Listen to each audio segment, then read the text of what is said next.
दोस्तों कल्पना करिए कि किसी एक दिन सुबह आपके बैंक अकाउंट में 86,400 रुपए क्रेडिट होने का एक मैसेज आता है और उस मैसेज में यह भी लिखा होता है कि आपके पास केवल आज का दिन भर का ही वक्त है, आप जहां चाहे इस पैसे को खर्च कर सकते हैं, जो चाहे वो खरीद सकते हैं। लेकिन रात के 12 बजते ही आपको दिए गए इन पैसों की डेडलाइन खत्म हो जाएगी। चलिए ऐसे में मान लेते हैं कि आप आसानी से मिले इन पैसों से काफी खुश तो हो ही जाएंगे और खूब सारी शॉपिंग करने के लिए निकल पड़ते हैं। आप अपने लिए नए कपड़े और एक अच्छा सा फोन खरीद लेते हैं, दोस्तों के साथ घूमते फिरते हैं और रेस्टोरेंट में पार्टी करते हैं। लेकिन रात होते ही आपको ये मैसेज आ जाता है कि आपको मिले हुए पैसे की वैलिडिटी अब खत्म हो चुकी है और तब आपको ये रियलाइज होता है कि आप ये बात तो भूल ही चुके थे कि आपने लॉटरी में मिले हुए उन पैसों को गैर जरूरी फिजूल की चीजों में खर्च कर दिया और अब आपके पास में अपनी इंश्योरेंस की किस्त चुकाने या कॉलेज की फीस भरने के लिए भी पैसे नहीं बचे।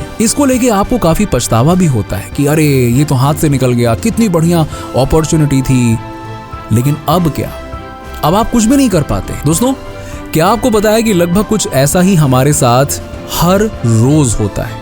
जी हाँ, हमें जीवन में हर दिन केवल 24 घंटे ही मिलते हैं, जिसमें से कुछ 86,400 सेकंड्स होते हैं और ये हम पर निर्भर करता है कि हम इन 86,400 सेकंड्स को सही से यूटिलाइज करते हैं या फिर इसे यूं ही जाया हो जाने देते हैं। बचपन से हम ये तो जरूर पढ़ते आए हैं कि टाइम इज मनी, लेकिन जब उसी टाइम को जब मनी में कन्वर्ट करने की बारी आती है तो हम इसमें बहुत लापरवाही बरतते हैं। इसे नजरअंदाज करते रहते हैं कि कोई बात नहीं, कल देख लेंगे। सारी चीजें हम कल पे डालते रहते हैं। हम समय की रियल वैल्यू को समझ नहीं पाते हैं।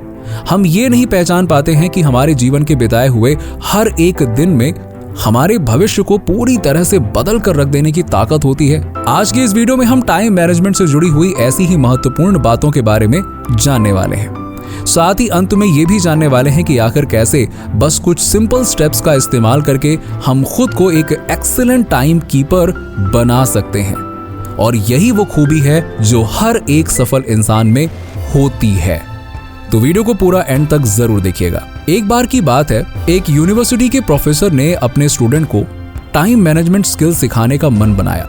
वो अपने साथ क्लास के अंदर एक बड़ा जार, सैंड, रॉक्स, वाटर और कुछ छोटे छोटे पत्थर के टुकड़े लेकर आए और क्लास में आकर उन सब चीजों को टेबल पे रख दिया। उसके बाद उन्होंने उस क्लास के एक टॉपर स्टूडेंट को बुलाया और कहा कि तुम इन सारी चीजों को एक जार के अंदर भर के दिखाओ। स्टूडेंट ने कुछ देर सोचने के बाद सबसे पहले उस जार के अंदर पानी भर दिया और फिर सैंड भर दिया और फिर छोटे छोटे पत्थर के टुकड़े डाल दिए और इस प्रकार से बस इन्हीं चीजों से जार पूरी तरह से भर गया और बाकी के बचे हुए बड़े बड़े पत्थरों को उसमें रखने के लिए जगह ही नहीं बची। उसके बाद उस प्रोफेसर ने उस स्टूडेंट को अपनी सीट पर भेज दिया और खुद से इस जार को फिल करने के लिए स्टूडेंट को दिखाया। सबसे पहले उन्होंने जार के अंदर बड़े बड़े पत्थर डाले और फिर इसके बाद बचे हुए जगह में उन्होंने छोटे छोटे पत्थर के टुकड़े डाले और उसके बाद उन्होंने उसमें सैंड डाला, जो कि जार के भरे हुए होने के बावजूद भी उसमें एडजस्ट हो गया और अंत में उन्होंने सबसे लास्ट में पानी डाला और इस प्रकार से उन्होंने एक एक करके वो सारे के सारे ऑब्जेक्ट्स को जार के अंदर डाल दिया और फिर अपने स्टूडेंट से पूछा कि बताओ तुमने क्या सीखा। लेकिन किसी को पूरे एक्सपेरिमेंट का लेसन समझ में ही नहीं आया। फिर प्रोफेसर ने इसे स्टूडेंट्स को रियल लाइफ सिचुएशन से जोड़कर बताया। उन्होंने कहा, देखो ये जो जार है ये तुम्हें मिला हुआ टाइम है और ये जो बड़े बड़े रॉक्स हैं वो तुम्हारे लाइफ के बड़े बड़े गोल्स और टास्क हैं जिसे कंप्लीट करना तुम्हारी पहली प्रायोरिटी होना चाहिए। वहीं जो वाटर, पेबल्स और सैंड है वो तुम्हारे लाइफ के अनइम्पॉर्टेंट टास्क हैं, जैसे कि टेलीविजन देखना, सोशल मीडिया का इस्तेमाल करना, आवारागर्दी करना, टाइम पास के लिए गेम्स खेलना एटसेट्रा, जिन्हें तुम्हें अपने लाइफ में जगह तो देनी है लेकिन अपने बड़े बड़े टास्क को प्रायोरिटी देने के बाद। अब जैसे कि तुमने अभी देखा, जब उस स्टूडेंट ने जार के अंदर पहले वाटर, फिर सैंड और फिर पेबल्स डाल दिए थे तो उसके अंदर उन बड़े बड़े पत्थरों के लिए कोई जगह ही नहीं बची थी। ठीक उसी तरह से अगर तुम लोग भी अपने अनइम्पॉर्टेंट टास्क को प्रायोरिटी दोगे तो उसके बाद तुम्हारे पास अपने रियल गोल्स को अचीव करने के लिए कभी समय ही नहीं रहेगा।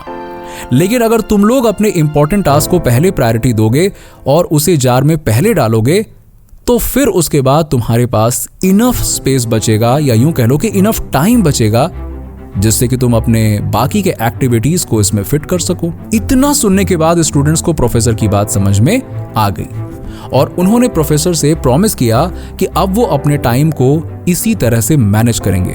दोस्तों, आज हमारे साथ भी कुछ वैसा ही सीन है। हम अक्सर अपना टाइम बेकार के कामों में बर्बाद कर देते हैं और फिर जो काम हमारे लिए इंपॉर्टेंट होता है उसे पूरा करने के पीछे लग जाते हैं। पर सवाल ये आता है कि कैसे हम एक इफिशिएंट टाइम कीपर बने और खुद की लाइफ का कंट्रोल खुद के हाथों में लें। आइए मैं आपको इसके पीछे कुछ इंपॉर्टेंट टिप्स देता हूं। Number 1, manage your morning. अपनी सुबह को मैनेज करें। किसी सफल आदमी ने क्या खूब बात कही है कि अगर आपने अपने सुबह के वक्त को मैनेज कर लिया तो आपका बाकी का दिन अपने आप मैनेज हो जाएगा। और ये बात कहीं ना कहीं सही भी साबित होती है। अगर हम गौर से देखें तो पाएंगे कि रोज सुबह हम सिंपल डेली रूटीन्स में ही 3-4 घंटे यूं ही बर्बाद कर देते हैं। सुबह उठते ही मोबाइल देखने लग जाते हैं, बाथरूम में भी फोन के साथ जाते हैं, चाय की चुस्कियों के साथ 1 घंटे तक न्यूज़पेपर पढ़ते रहते हैं।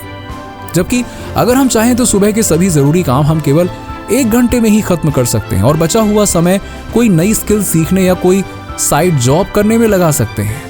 Number 2, plan your day ahead. अपने दिन की प्लानिंग करें।